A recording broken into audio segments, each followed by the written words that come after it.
నమస్తే అండి, మీ పేరు? జీవి సుబ్బారావు. సార్ చెప్పండి, మనకి హైదరాబాద్లో లాగా ఇక్కడ మనకి చంద్రబాబు నాయుడు గారు సూపర్ 6 తీసుకురావడం జరిగింది. దానిలో భాగమే మహిళలకు ఉచిత ఫ్రీ బస్. అది మహిళలకి ఎంతవరకు ఉపయోగపడద్దు అనుకుంటున్నారు? ముఖ్యంగా మీరే చెప్పాలి. అది బాగానే ఉపయోగపడుద్ది. ఎందుకంటే మహిళలకు ఫ్రీ బస్ అంటున్నారు కాబట్టి వెళ్ళి ఎక్కువ తీసుకుంటూ ఉంటారు. ఏదో దానికి పని మీద కానీ బస్సు ప్రయాణాలు చుట్టాలకి కొంతమంది లేని వాళ్ళు కూడా ఉంటారు కదా, ముఖ్యంగా వాళ్ళకి బాగా ఉపయోగపడుద్ది. ఇప్పుడున్న పరిస్థితుల్లో టైం చాలా చూసుకుంటారు కాబట్టి పేద ప్రజలు మాత్రం వినియోగించుకుంటారని అనుకుంటున్నా. ఇప్పుడు చంద్రబాబు నాయుడు గారి ప్రభుత్వం వచ్చింది, ఇంకా దేశంలో కష్టాలన్నీ పోతాయి, మాకు సంబరాలు జరుపుకుంటున్నామని ప్రజలు సంబరాలు అయితే జరుపుకోవడం జరుగుతుంది.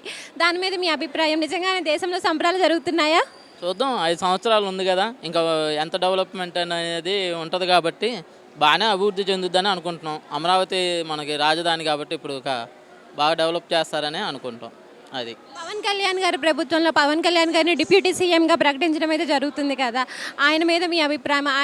ఆయనకి ఇచ్చిన పదవిని ప్రజలకి వినియోగిస్తారు అనుకుంటున్నారా? ఫస్ట్ టైం కదా, రాజకీయంగా బాగా వచ్చారు కాబట్టి పవన్ కళ్యాణ్ గారు చేస్తారని అనుకుంటున్నాం.